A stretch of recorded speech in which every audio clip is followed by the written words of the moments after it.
This video is brought to you by Miniature Market. Thousands of board games, miniatures, and paints, discount prices at miniaturemarket.com.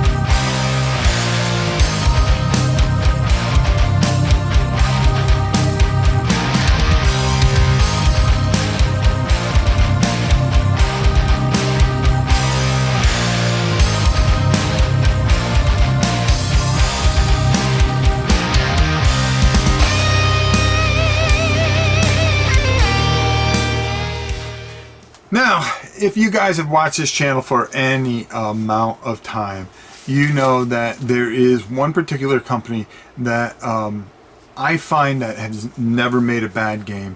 A matter of fact, they've made some of my favorite games of all time. And there's a couple of companies out there like that. But this one here really means something to me because I've really gotten to know Gunther and Uwe quite a bit.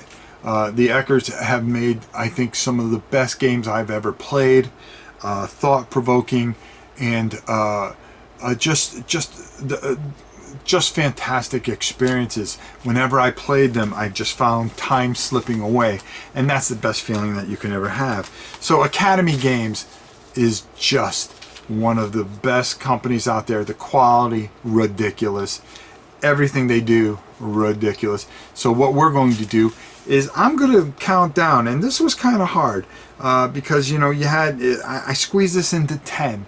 I should have tried to squeeze it into 8 to really make it hard for myself, but I think 10 was the sweet spot. You know, they have about 15 games and a couple more in the works, of course. The one thing I left out of here, and I think is a fantastic experience, and I want to talk about, is the Firefight Generator and the Solo expansion. It really, they both together combined make these just wonderful experiences with a Conflict of Heroes. Conflict of Heroes is one of my favorite games of all time. And to have to put them into a list and everything kind of, you know, what is my favorite game? Not the easiest thing in the world. So here we go. We're going to give it a whirl. At number 10, Thief 1429.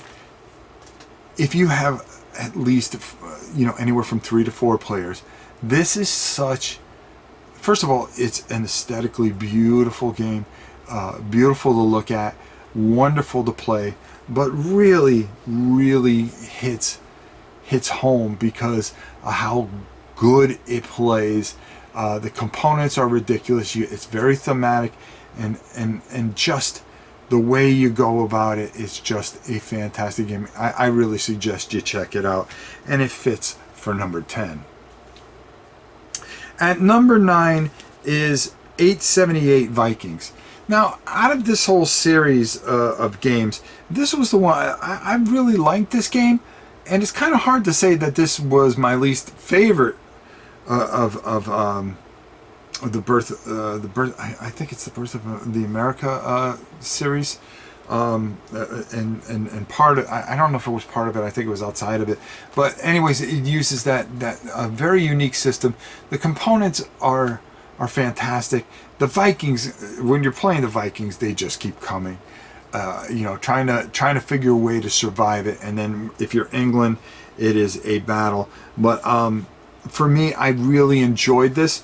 But when I looked at everything else, I just liked it more. I mean, I don't know what else to say. And this is a fantastic game. I actually wanted to paint the minis, but it just wouldn't have made sense. At number 8 is Strike of the Eagle. Strike of the Eagle is just one of those games that you just get sucked into the time period. It is a fantastic experience, and it was my first, you know, my first taste of their games was playing Strike of the Eagle, and I was just blown away by it. And it makes this list at number 8, and it just goes to show you how many more great games they've come out in that time. At number 7 is 1775 Rebellion. Man, this is a masterpiece. You know, they also have Freedom Underground, which fits into this. Conquest of the French. For me, 1812 also. For me, I put this one on the list because this one I just found to be the most intriguing and fascinating, and the multiple strategies that you had to come up with, and how hard it is to win this game. Just a wonderful, wonderful game. At number 6 is our first game from Conflict of Heroes, and that's Guadalcanal. I think this one, out of a majority of them, the reason that this is down here is because I wasn't a big fan of the Guadalcanal, and but it plays very well. It's the newer rule, and it's just smooth. I just liked all the other stuff so much better, and for me, this one was just because of theme, not so much the game itself. The game is just awesome beyond belief. At number 5 is A Price of Honor, 1939. The way this is depicted, and you know, I'm Polish, so you know, the pride and the honor that they knew they had no chance. This wasn't going to last long, but they stood their ground. They were the first to fight, and for me, this game hits home, as well as it is just it's Conflict of Heroes. It's gorgeous. It's fantastic. It's awesome in every single aspect of it, and just fantastic. Just a fantastic experience. At number 4. And number 4 is probably an ancient civilization game that I just absolutely adore, and it's my favorite. It's my favorite without a doubt, and that's Mare Nostrum. When you get the chips and everything, and how the game just flows, it works. The rule book, just to the point. Getting 4 people to play, it plays quickly, smoothly. You're immersed. Time flies. The downtime is not very much. You're watching. You are intent in that person's moves and the things that they try to do, because you also have to counter that, and the other person next to you too. 3-player, we found it very cutthroat and very, very great. At number 3.